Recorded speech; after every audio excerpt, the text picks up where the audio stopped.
Bem, eu participei de uma live de ateus, conduzido pelo Antônio Miranda, e nessa live um sujeito chamado Fábio, qual que é o nome dele? É Fábio Luiz, fez uma afirmação grave a meu respeito. Ele me chamou de mentiroso. E ele ainda colocou que eu estava mentindo por ser cristão, que os cristãos sempre estão mentindo, porque, bem, não interessa por quê. Mas ele me chamou de mentiroso por causa de uma questão que eu citei sobre a linguística.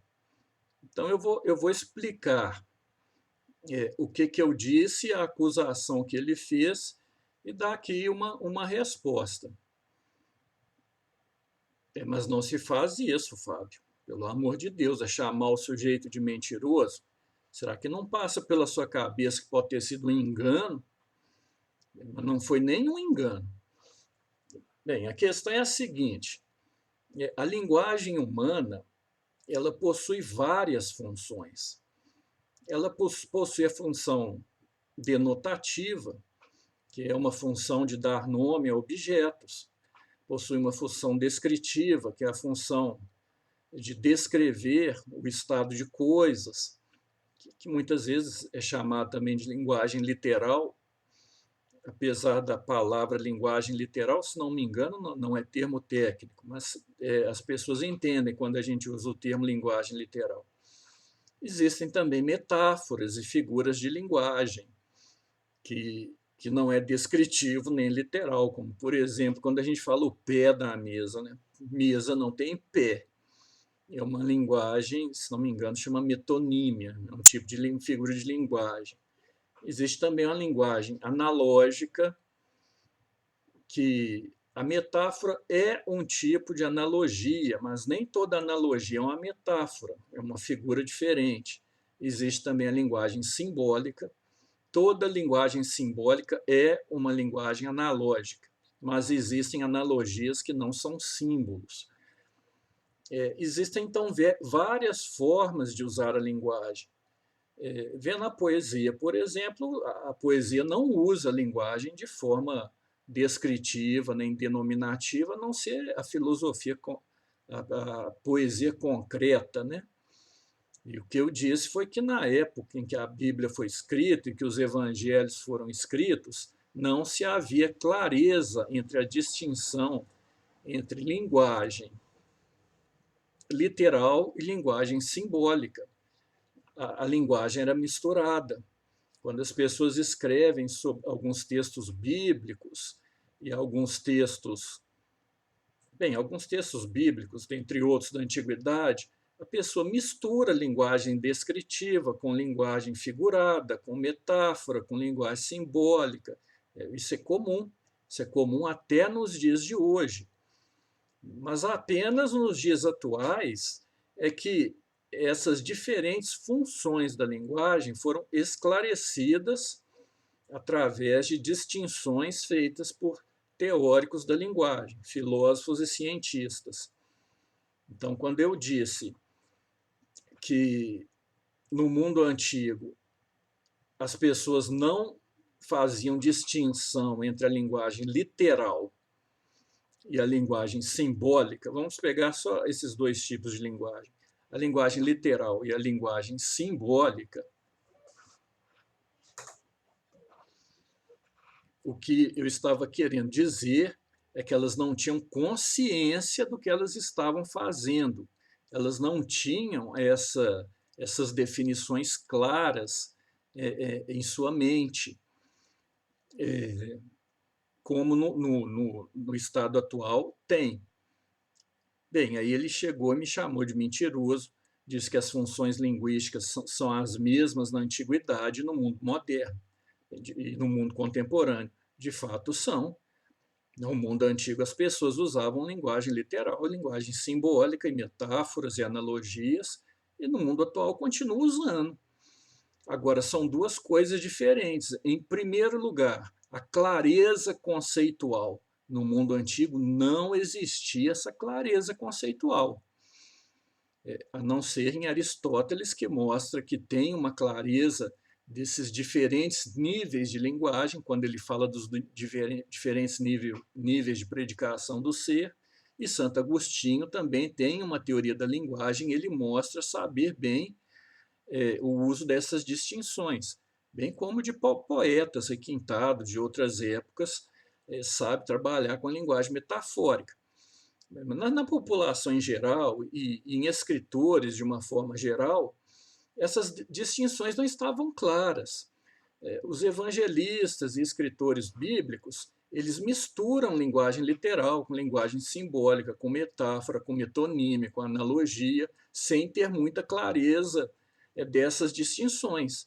Então a linguagem continua funcionando do mesmo jeito, funcionava do mesmo jeito que funcionava antes, funciona nos dias atuais. Só que a clareza conceitual, científica e filosófica não existia no tempo antigo. Hoje existe. E, a não ser esses exemplos, essas exceções que eu citei, como Aristóteles e Santo Agostinho, mas aí ele continuou me chamando de mentiroso. Ele falou que não estava nem aí para o que os filósofos têm a dizer a respeito desse assunto, porque a filosofia não é prescritiva, ela é descritiva. Tá certo, mas mais uma vez, chamar de mentiroso não, rapaz. Isso aí é falta de ética, uma falta de ética muito grande. Você poderia ter perguntado assim, o que, que você quis dizer com isso? E a gente podia ter conversado. Mas me acusar de mentiroso, eu poderia até ter cometido um equívoco, um erro. Mentiroso, não. Agradeço até ao Antônio por ter me defendido nesse ponto. Mas acontece que, mesmo deixando de lado as sutilezas conceituais, filosóficas e científicas, os seres humanos eles não têm clareza exatamente de qual tipo de linguagem que ele está usando. Isso tanto no passado como atualmente. Quando ele fala, a linguagem dele está misturado, literal com simbólico, com metafórico, tudo é misturado. As pessoas fazem, por exemplo, na língua portuguesa a gente usa a palavra ter significando a palavra haver, né, no sentido de existir. Existe um livro em cima da mesa, há um livro em cima da mesa. Em português a gente fala tem um livro em cima da mesa. O que significa ter um livro em cima da mesa? Isso é uma coisa esquisita. Na língua portuguesa isso existe, a gente está acostumado e fala assim mesmo. Tem até a poesia do Carlos Drummond de Andrade. Tem uma pedra no meio do caminho, tem uma pedra no meio do caminho. O correto seria há uma pedra no meio do caminho. Ter uma pedra no meio do caminho é uma coisa estranha. Quem que tem a pedra no meio do caminho? Mas, de toda forma, em português isso é usado. Da mesma forma que nós usamos o time jogou bem, e não os jogadores de futebol que fazem parte do time jogou bem. As pessoas falam isso e não têm clareza de que elas estão usando uma figura de linguagem. Nós podemos dizer... Bem, aí tem uma série de metáforas, né, que confundem muitas pessoas quando elas começam a raciocinar. Então, uma coisa é a clareza científica e filosófica do ponto de vista conceitual. E isso não existia no passado. Em segundo, a clareza de quem fala, a clareza das distinções das funções linguísticas, daquele que fala. Isso também não existia nem no mundo antigo e nem no mundo atual. Algumas pessoas que estudam o assunto têm essa clareza, grandes escritores têm essa clareza. Então, era isso que eu queria dizer. E o que eu disse está totalmente correto. E as funções linguísticas são as mesmas, de fato. A linguagem descritiva e analógica e simbólica estavam ali sendo usados pelas pessoas, como são usados nos dias de hoje. Mas as pessoas não tinham clareza dessas distinções, como a maioria das pessoas de hoje também não tem, e muito menos as delimitações filosóficas. E aí você usou a falácia do apelo à autoridade, falou que não adianta citar filósofos que falam desse assunto, que isso seria uma falácia de apelo à autoridade. Isso aí está errado, meu filho. Aí você não sabe nem o que é uma falácia, isso aí é o que na linguagem? Desconhecimento de um conceito, né? Existe o apelo à autoridade, que é um argumento legítimo. Quando você fala, fulano de tal é um estudioso do assunto, então ele entende do assunto, vamos escutar o que ele tem a dizer. Isso é um argumento legítimo. Fulano de tal entende de evolução das espécies, então o que ele falar sobre esse assunto nós vamos escutar e vamos levar a sério. Esse é um argumento legítimo. A falácia de apelo à autoridade é quando você apela à autoridade de uma pessoa, mas uma autoridade que ela tem em outra área, como, por exemplo, dizer o sujeito entende de evolução das espécies. Então, vamos prestar muita atenção no que ele tem a dizer a respeito de interpretação bíblica. Aí é uma falácia de apelo à autoridade, porque você está apelando a uma autoridade que é autoridade na evolução das espécies, mas não é autoridade em interpretação bíblica. Aí sim está constituída a falácia. Então, quando eu digo todos os teóricos, todos os filósofos, todos os cientistas que trabalham com a linguagem dizem isso, não é uma falácia de apelo à autoridade, é um apelo legítimo à autoridade. Tem duas coisas diferentes, são duas coisas diferentes. Bem,